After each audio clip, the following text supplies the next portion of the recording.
ரஸ்தாலிலாம் ஒரு போகம்தான். 2வது வாழை வந்து சூறையடிச்சிருது. ஏபிகேஎஸ் ஆர்கானிக் உரம் யூடியூப்பில் பார்த்ததுலேருந்து 4 மாதமாக இது கொடுத்துட்ருக்கேன். இப்போ ரசாயன உரம் கொடுக்கறதில்ல. வாழையெல்லாம் நல்லா இருக்குது, செல்சிறப்பாக இருக்குது. கண்ணுங்களும் கொஞ்சம் ஊக்கமாகவே இருக்குது.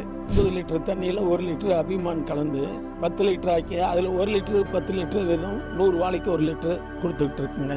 செவ்வாழை 11-12லேயே பூ விட ஆரம்பிச்சிடும். கற்பூரவள்ளி 10-11லேயே பூ விட ஆரம்பிச்சிடும். வணக்கம், என் பேர் கைலாசம். இது குமரிபாளையம் கிராமம், மோகனூர் தாலுக்கா, நாமக்கல் மாவட்டம். நான் வந்து தென்னந்தோப்பு ஒரு 1.5 ஏக்கர் வச்சுருக்கேன், 100 மரம். அதுக்கு நடுவே வாழை, செவ்வாழை, கற்பூரவள்ளி, பூவன், ரஸ்தாளி எல்லாம் போட்டிருந்தேன். ரஸ்தாலிலாம் ஒரு போகம்தான். 2வது வாழை வந்து சூறையடிச்சிருது.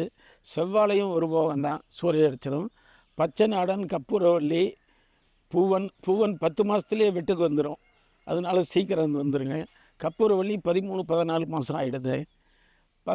செவ்வாழையெல்லாம் 15-16 ஆகிடும். ஆகவே பூவாழையும் கற்பூரவள்ளியும் தான் இந்த ஏரியாவில் அதிகம் பயிரிடுறாங்க. நான் வந்து யூடியூப்பில் அபியான் பற்றி கேள்விப்பட்டேன்.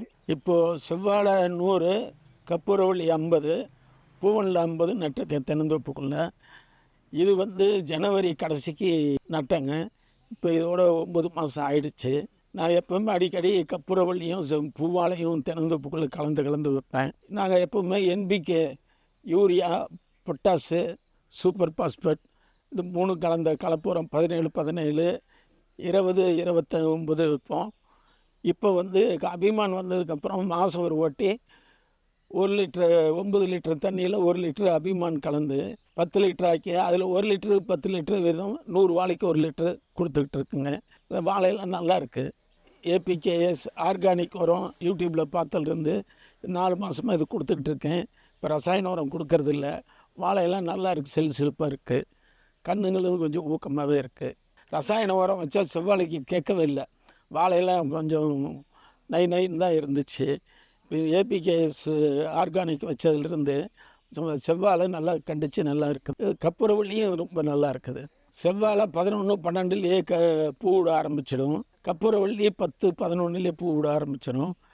முதல்ல கற்பூரவள்ளி ஹார்வெஸ்ட் வெட்டுக்கு வந்துடும். அப்புறம் தான் செவ்வாழை வரும்.